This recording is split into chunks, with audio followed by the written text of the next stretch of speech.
members, I now invite the Minister of Local Government, Honorable Minister Whittaker, to address the House.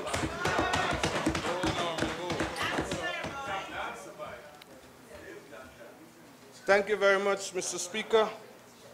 Before I get into the meat of my presentation, I would just wish to draw to the attention of the honorable member, Mrs. Wade, that she ought to recheck her records, and she would find that, contrary to what she just said, that using funds made available from the Ministry of Culture, Youth and Sports, a total of 30 grounds have either been rehabilitated or upgraded in the Region 5 area. 10 of these grounds were done in 2012 and 20 of these grounds in 2013. I invite you to check with the regional officials and you'll be able to confirm the information I just provided. Mr. Speaker, I wish firstly to congratulate in absentia the Honorable Dr. Ashley Singh and his team for once again putting together a budget for those who have eyes to see and those who can understand, for putting together a budget that focuses on the poor, that focuses on working class people, that focuses on the young and on the elderly. And indeed, Mr. Speaker, as most Guyanese have grown perennially to expect, a budget that has something in it for everybody. You just have to look and you will see. The People's Progressive Party, Mr. Speaker, has always viewed the budget as an important planning tool, which must set out a vision for development of our communities and our countries with clearly set out goals, and which must emanate out of a process of consultation. Yes, consultation, because there is a view on that side that consultation for the purpose of budget preparation is a one-off exercise that happens weeks before the statutory budget date. For us, consultation takes place 365 days in a year. When we reach out to people in the communities, in the churches, in the schools, wherever people are gathered together, where we discuss developmental issues, where we provide people with an opportunity to air their concerns, to offer their views, to offer their recommendations on developmental issues. That, for us, is consultation. And if we accept that, and we should, then yours truly, along with all on our side, have been having consultation every day of the year. And I invite you to do similarly. So that I can confidently say that Budget 2014 was developed out of a process of consultation.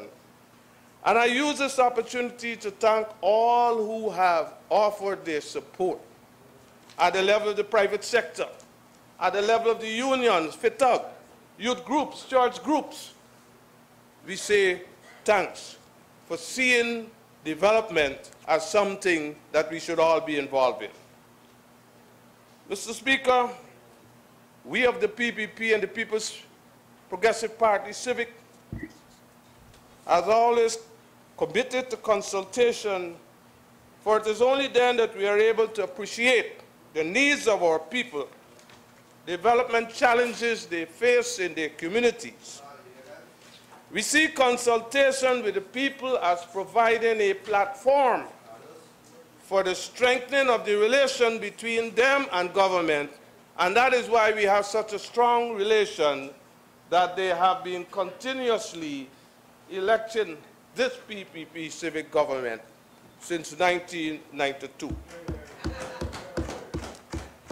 Mr. Speaker, it has become predictable for the opposition to posit that the budget is empty, that it has nothing in it. For me, it's probably their way of reminiscing on the budgets of the 70s and the 80s. Probably their way of reminiscing.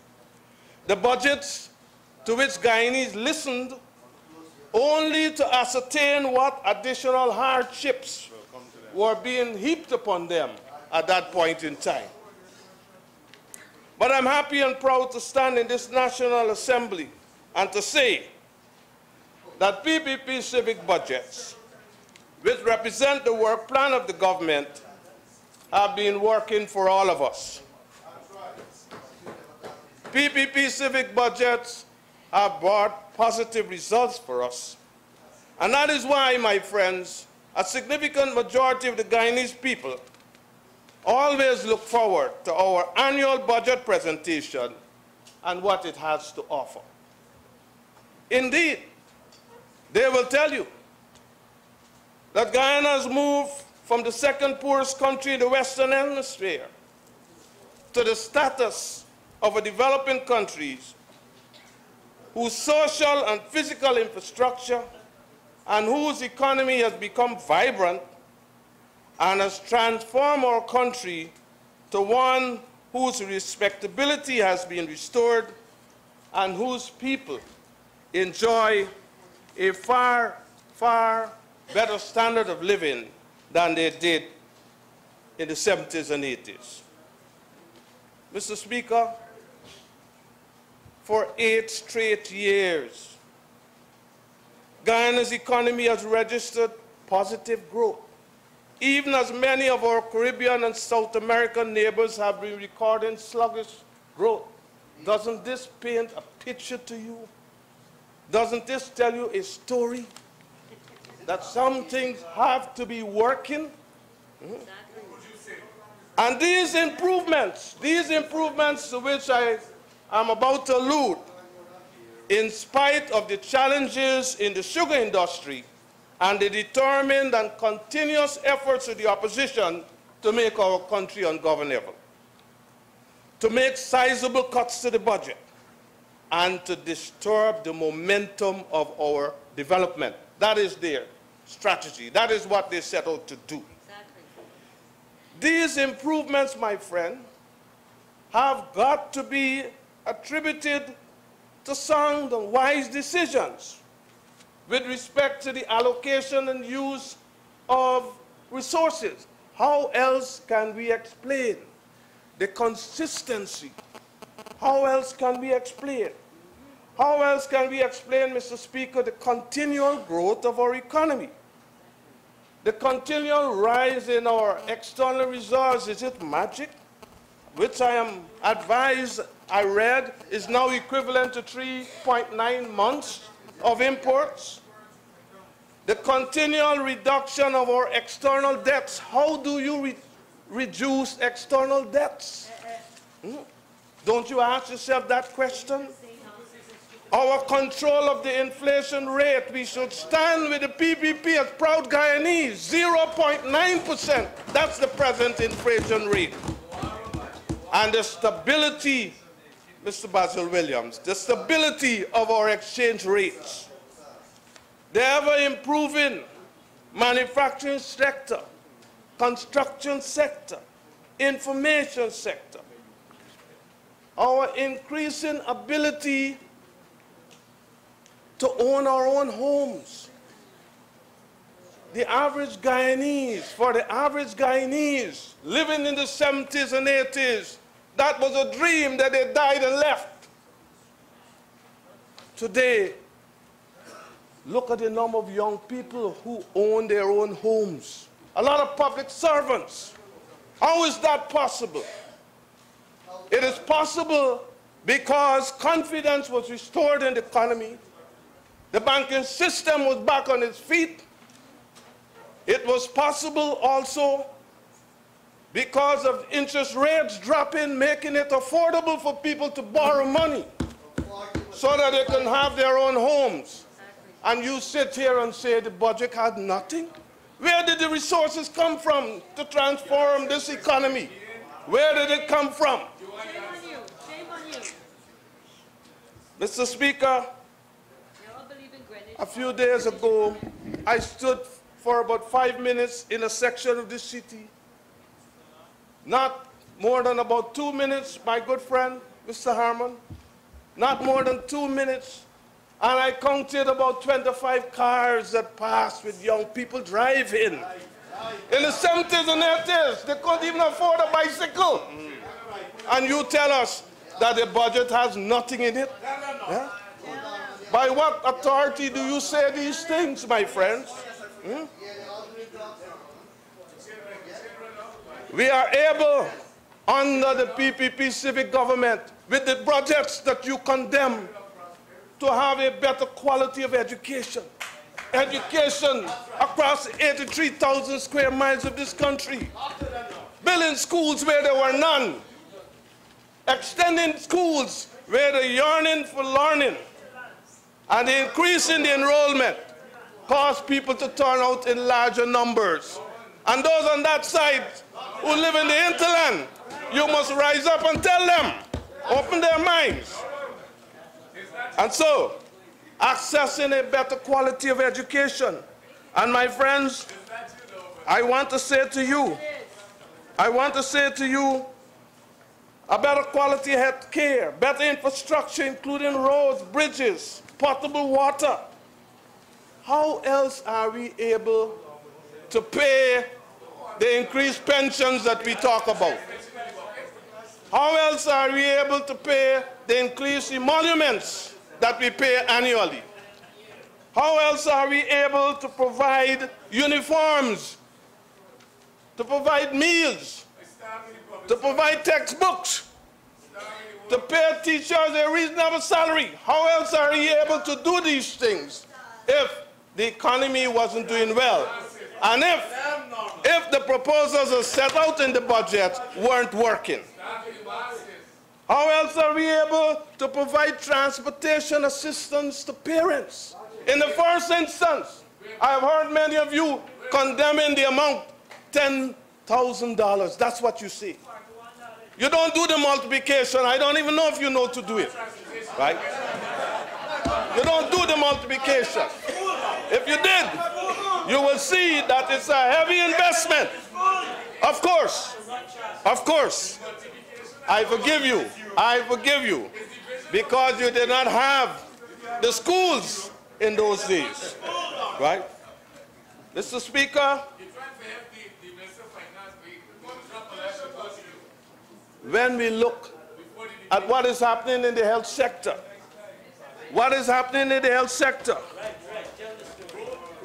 we have the Honorable Minister of Health just spoke, and Mr. Minister was happy to read this too. This documentation that records the drop in maternal deaths. So quite apart from what you alluded to early on, there have been, that's the word, the impact.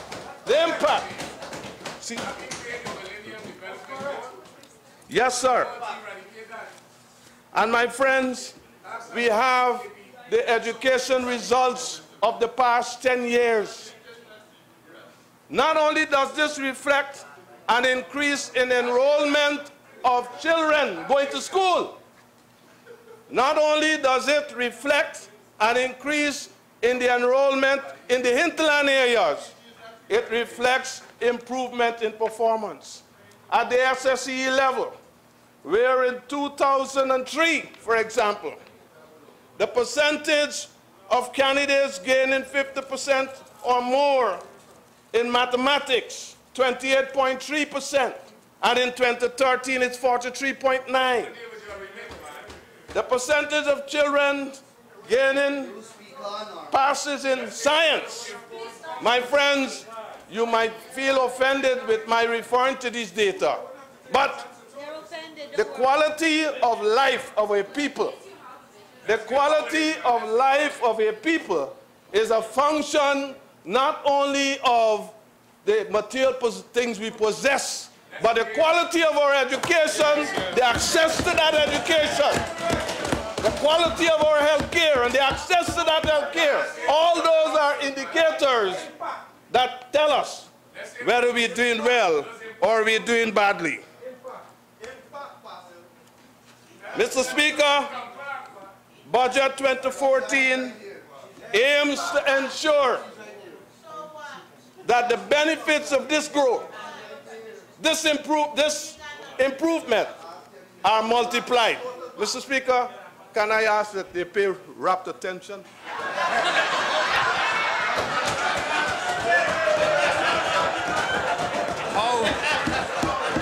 Mr. Minister, how can I deny such a request? Honourable members, you are required to pay rapt attention. And let us have some order. Let us hear from Mr. Whittaker. I have much to share with you if you be quiet. Go ahead, Speaker, Budget 2014 aims to ensure that the benefits of the growth and development to which I just referred are multiplied and reach across the 10 administrative regions of our country so that we could all enjoy it. More than this, Budget 2014 aims to create more economic benefits, more economic opportunities for all Guyanese, from young to the middle-aged to the elderly, more growth, more jobs, as we continue to invest in the expansion. And if you look at all the regional budgets, you look at the sector budgets, you will see very much evident is that we continue to invest in the expansion of our social services and physical infrastructure, because we believe that in so doing, we are able to realize, among other things, the commitments that this government made, and that is reflected in our manifesto, that is reflected in the Millennium Development Goals.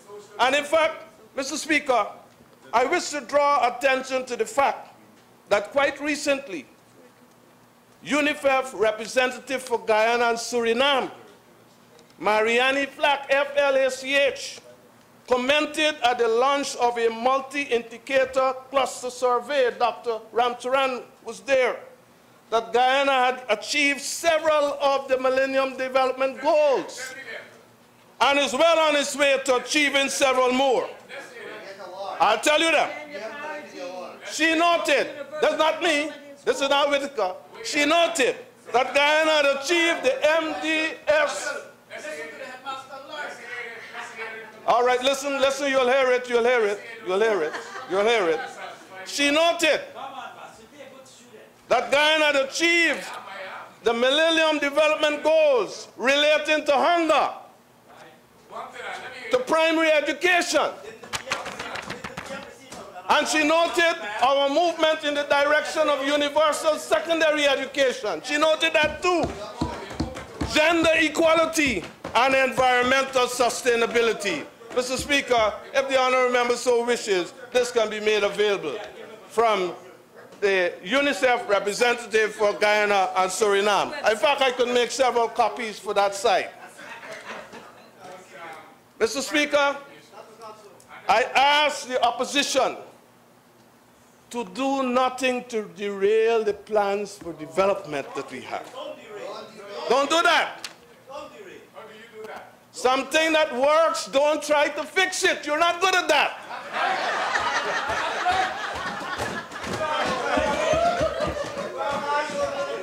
This 2014 budget will bring positive benefits for all of that, and that includes you, Honourable Member Mr. Greenidge. You also will benefit. This budget contains a menu of measures to create a better Guyana for all Guyanese. do nothing to improve the progress of this nation. The Guyanese people will not forgive you. History will not absolve you. Yeah, Fidel Castro.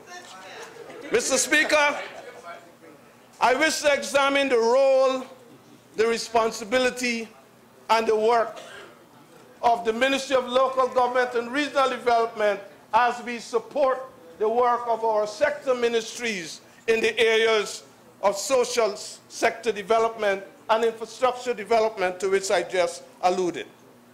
But just before I do that, Mr. Speaker, I wish to draw attention and bring correction to the several inaccurate comments offered by honorable members, Mr. Keith Scott and Mr. Ronald Vulcan, as they ill-advisedly ventured comments on several matters without the benefit of an authentication and verification of those comments. Mr. Scott questions the adequacy of the $1 billion provided in the budget for city cleanup. He questions the adequacy, and he questions the way the funds are being channeled. It is obvious that the honorable member feels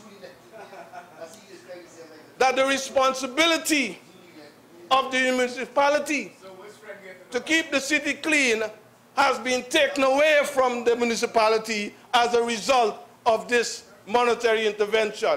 No, my friends, it's not. The responsibility still remains with the municipality. This must be seen as support for the Guyanese people. And that is why we do it. And may I say, sir, that we have already started to discuss at the level of the ministers, and very shortly we shall also involve the technical people and even at the level of the council in discussing on agreeing on the menu of measures and the nature of those measures.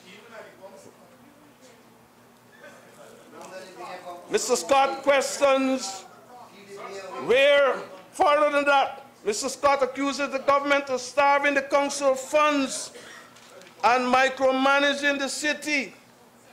Incredible. Starving the council of funds and micromanaging the city. Mr. Speaker, I have information here that alludes to the kind of revenue that the council has been collecting. I didn't worry to go too far back. I was beginning to get a feeling of nausea. 2012. 2012. In 2012, the council should have collected, I'm going to the nearest million, ladies and gentlemen. The council should have collected $1.7 billion. The council collected $1.3 billion. That's about $400 million less. So is it that we should take this money that we have earmarked to make the city a cleaner place and give them to fill this void? Or should they get out there and try to collect what is owed to them? More than this, sir, Mr. Speaker, more than this. Out of this 1.3 billion that they collected, you know what? The council spent a total of $429 million on solid waste. 420. It's the council. The council is the corporate body. I'm talking about the council. This is 2012. And Mr. Speaker, they did worse. They did worse than this in 2013. The point is, they are not collecting what they should be collecting. And secondly, whatever they collect is not being used to provide the core services that the citizens of this country ask for. Okay? And You want us, and you want us to put the $1 billion in the hands of the council? Sorry, sorry, sorry. That will not happen. Put this book here.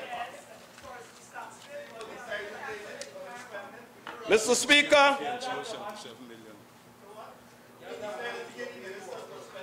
Mr. Speaker, the Honourable Member Ronald Balkan saunters into a tirade of what could only be described as reckless comments. He firstly questions the role of the Ministry of Local Government and Regional Development in local democracy and quotes repetitively from the Constitution of Guyana, Articles 75 and 77, and deduces that our Constitution provides full autonomy to all councils and government is suffocated and subvert the authority of these councils to exercise this autonomy, and we do that through the town clerks and through the overseers and the REOs. But Mr. Speaker, these are the chief administrative officers of these bodies. These are the chief executive officers of these councils. Who must we deal with when we are talking about administrative issues? Who must we deal with?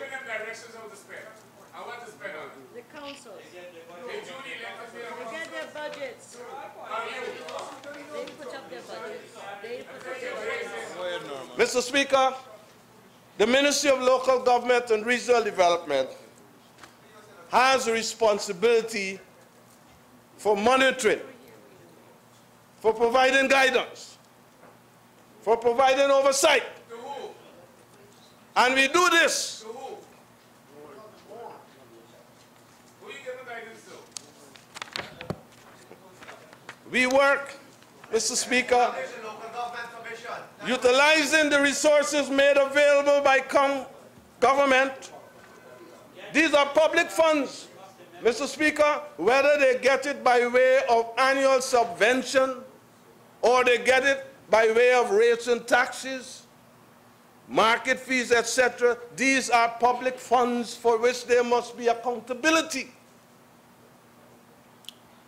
And may I say to this body that very early in this year, the staff of the Ministry of Local Government and Regional Development at a retreat examined the way we delivered services, examined the work of the various local government bodies across Guyana, whether they be municipalities, whether they be NDCs, and we identified some areas of weaknesses. And we determined that it was in the interest of the Guyanese populace that they serve that these weaknesses be addressed. And foremost among them had to do with the issue of accountability. And we needed to address that. Included also was the need for further training. Included also was the need for more aggressive oversight. So if when we are doing all these things, you see it as interference, so be it. It is not expected that the ministry or the minister can provide the oversight, can provide the guidance, etc. It is not expected that this will be a passive move. It has to be something active, and that is what we do. Mr. Speaker, I want now, sir, to let us look at what these local government bodies have been doing in 2013 and what is planned for 2014, so that we can have a better picture of what it is.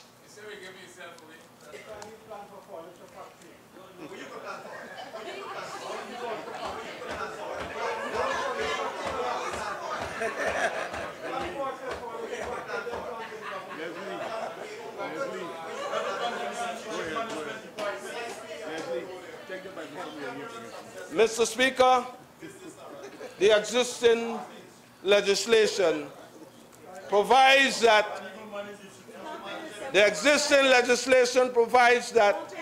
the municipalities will consult in the preparation of its annual estimates, all except City Council,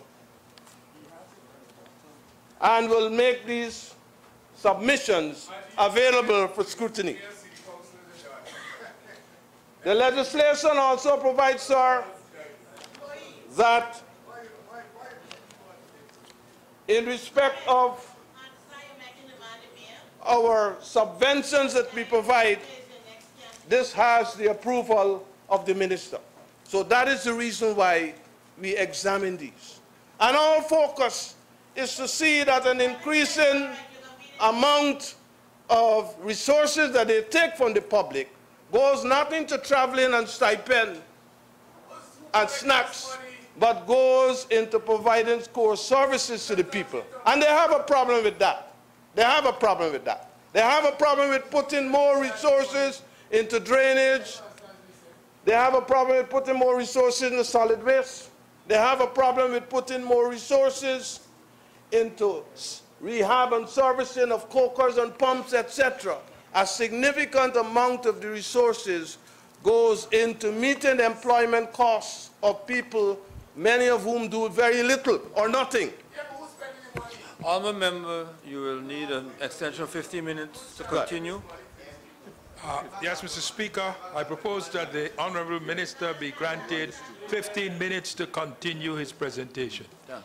And Minister Whittaker, I would urge you not to allow yourself to get into a dialogue. And Mr. Williams, please refrain from trying to engage the minister in a dialogue. Yes, sir. So, Mr. Speaker, you and I are communicating and they're just getting in between. Yes. Mr. Speaker, the 6 municipalities receive a total of $65 million during 2013. This is subvention. This is quite apart from the estimates, the rates and taxes and other revenue that they receive from the public.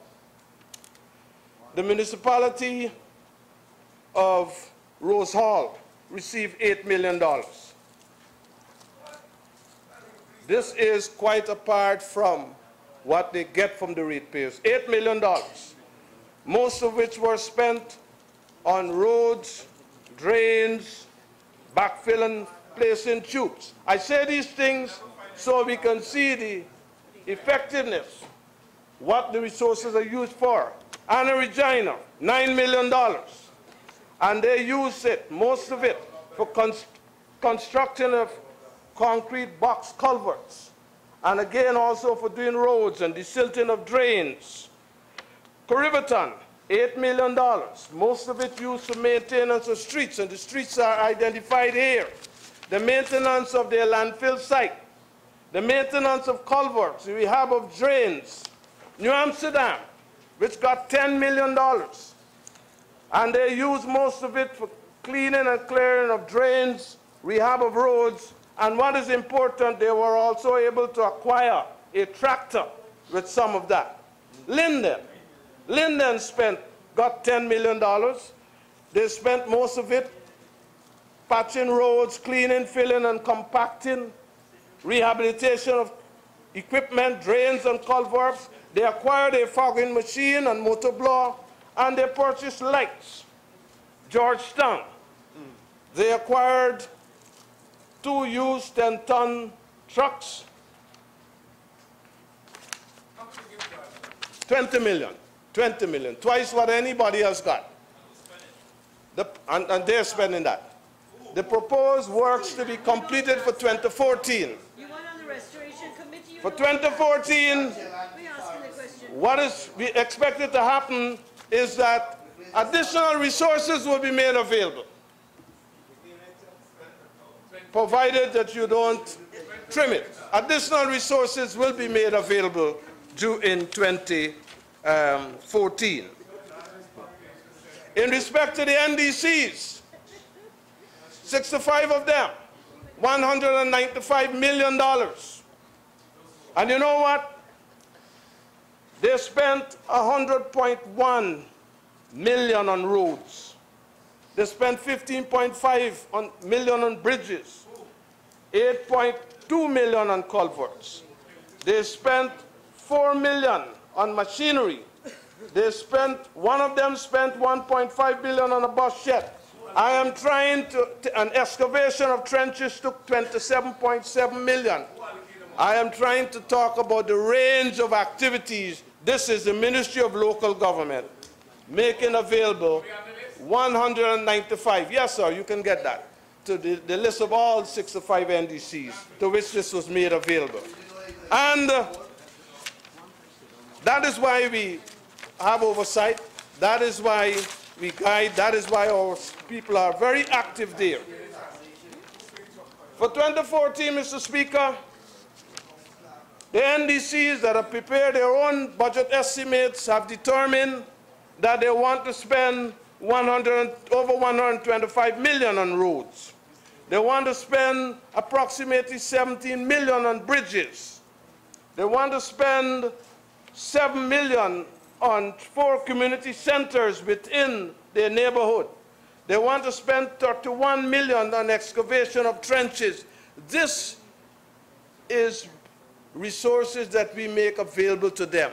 But I say again that the NDCs and the municipalities also have access to other resources, and they do additional works using those resources. Mr. Speaker, there is a view among some that the work we do at the level of the ministry is restricted or limited to the areas that I just mentioned.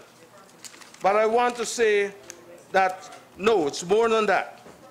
And indeed, the ministry is involved in a number of projects.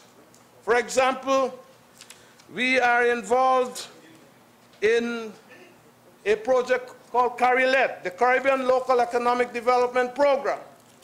This is a 6-year program, and it's funded by the Canadian Department of Foreign Affairs, Trade and Development.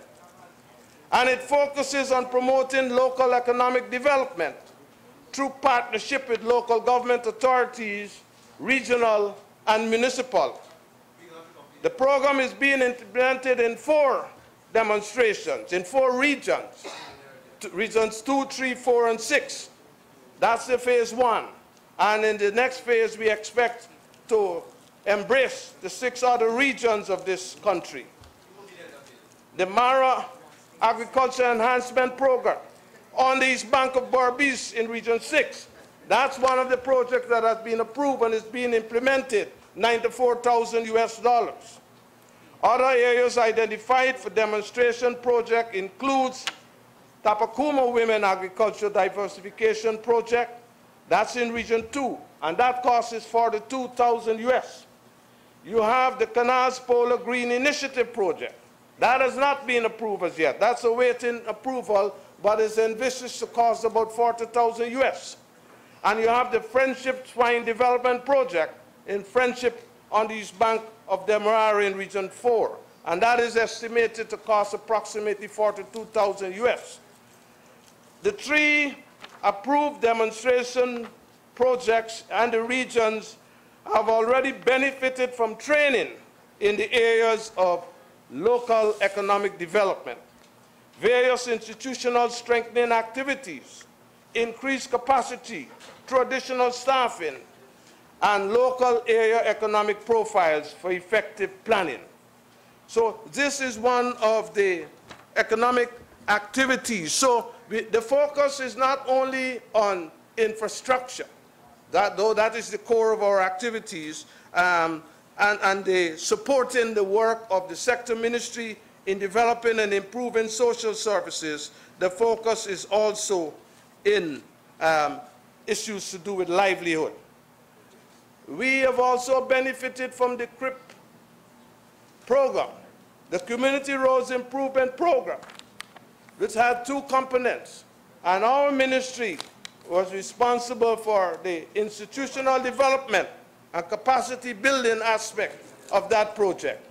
And so a number of senior staff were trained and coached in areas such as management development and community education, in areas such as road maintenance training and monitoring and evaluation, because we consider in our traverse across the various communities across this country that the NDCs do roads, they rehab roads, they maintain roads, but we recognize very early the need for training in that particular area. So the NDCs identified the persons who should access this training, and we are happy to say that among persons who have benefited during 2013 have been 35 staff from our ministry and the RDC, 58 staff from the NDC, 83 councillors, and we have 12 small-scale contractors who have also benefited.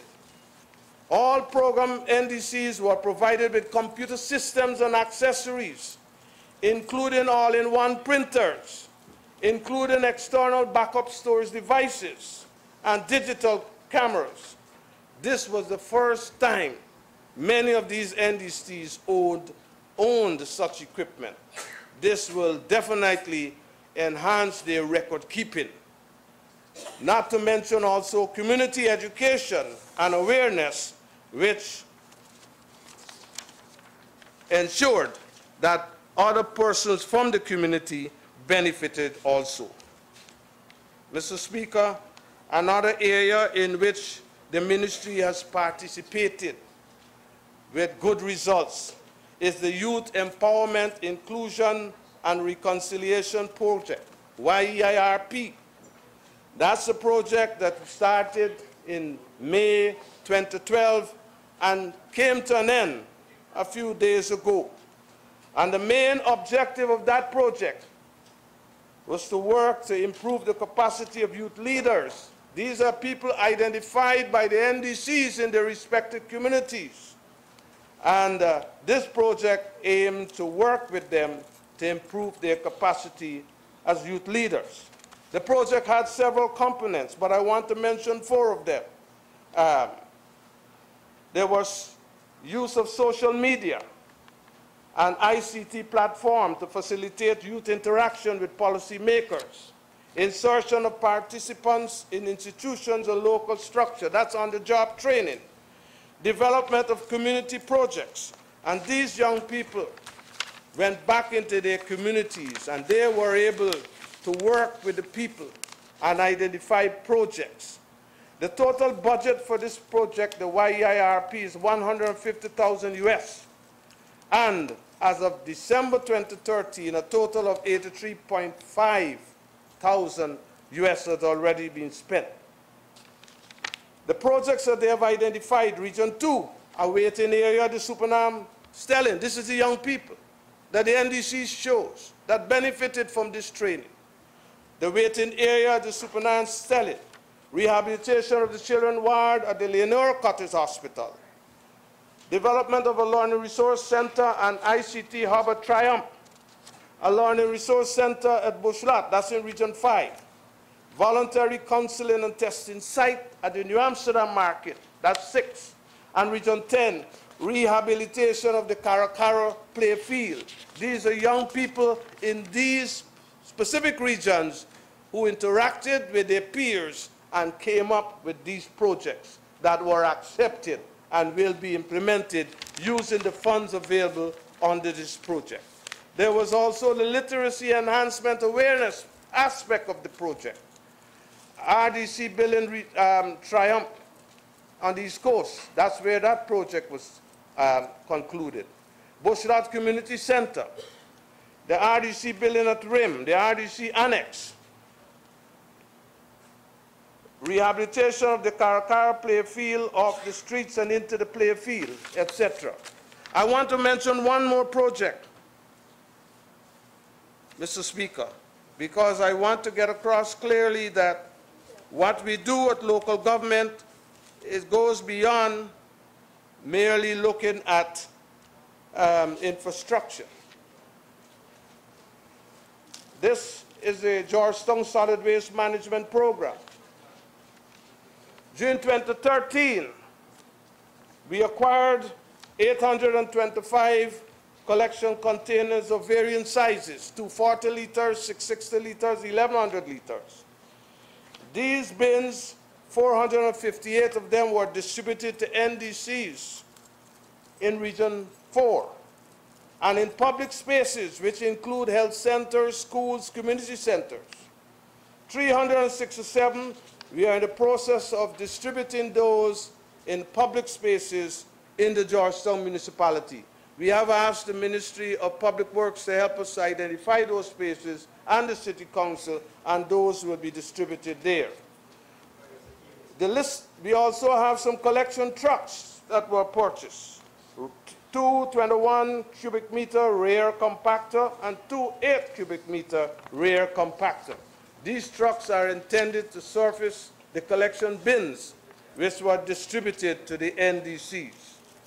Also, some cleanup was done on the East Coast and the East Bank. That is in respect of several satellite dump sites within NDC's areas. Public awareness, that is part of the project. During 2014, we will procure a landfill compactor. We will procure laboratory equipment to perform environmental testing. That is the Higgs Bush landfill site. We will procure a hook lift truck. There will be the close of the Low Repentier landfill site, the partial closure of the Lusignan dump site, the closure of the Grove dump site. A lot of work. My friends at the Ministry of Local Government and Regional Development, we keep reaching out, reaching out. I would want to... Honourable Member, you have 5 minutes with him to conclude. I want to use that 5 minutes to deal with two things, Mr. Speaker. Mr. Speaker, I want to say that, and this has to do with the local government elections to which several speakers have alluded, and I don't think anybody wants local government elections more than the People's Progressive Party.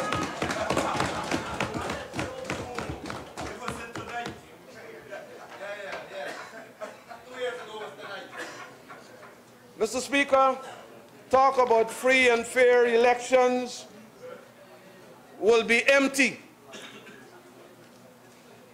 unless adequate preparations, including the statutory requirements of the law relative to these elections, are met. That's the first statement.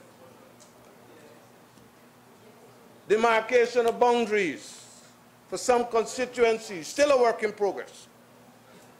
Acquisition of election materials, advertising, training, which we have been ongoing. Only a few days ago, I was part of another training. Hiring election day workers, public education, claims, objections. Commencement order. You pass it yet? Due to housing expansion in many communities, established boundaries have to be revisited. Boundaries are not static, but ever keep shifting. Education awareness. How many of us know that the 71 districts, we now have 585 constituencies. 585 constituencies whose boundaries must be demarcated. And each of these constituencies must be targeted for voter education. This is not merely about elections, but about what happens after elections. It's about all of that. And therefore, I thought that I should use this opportunity to tell you also that there is no, Mr. Speaker, there is no Mr. Speaker, there could be no commencement order for a local government commission when there is no such commission. There is no such commission in place. And I call on the opposition to examine my statement that I just made. Yes, I did. You weren't listening. Mr. Speaker, I want to close by offering these comments. Our citizens look forward to the annual budget presentation and the goodies it brings for them. But we must be reminded that there was a time when the thought of the budget being imminent was a nightmare for most of us. The opposition appears to want to take us back there. We refuse to go back there. Our resources of land, labor, and capital are strictly limited. But we work to optimize the use of these resources, and in so doing to bring improvements in the living standards of our people by providing opportunities for them to enjoy more goods and services. Mr. Speaker, there can be no denying that we have been able to successfully rise above many of the challenges of development, and in so doing to accelerate our gains. The Guyanese people are wondering what the opposition will cut. Not why. The opposition political parties don't have to have an audible reason or a laudable reason. Indeed, they have none. But I challenge the opposition to put Guyana first. Progress and development must not be stymied by personal vendetta. The PPP civic government has created the conditions for more rapid social and economic development of our country. Did you read it? The projected growth rate of 5.6% is the highest for our country for over a decade. I ask myself the question, is it, and this, I'm frankly telling you this, that this is my view. Is it that the combined AFC, APNU, are embarrassed by the pace of development of our country? Envy, jealousness, embarrassment. And that is why they seek to downplay this development. But I say to you, my friends, I say to you, Budget 2014 will positively impact the economy of Guyana and by extension, the well-being of every Guyanese, and that includes you. You will get a bite. This budget represents an investment in our people. Vote yes for Budget 2014. It is the best thing you would ever do for your country. You might cut yourself. Thank you very much, Mr. Thank you very much.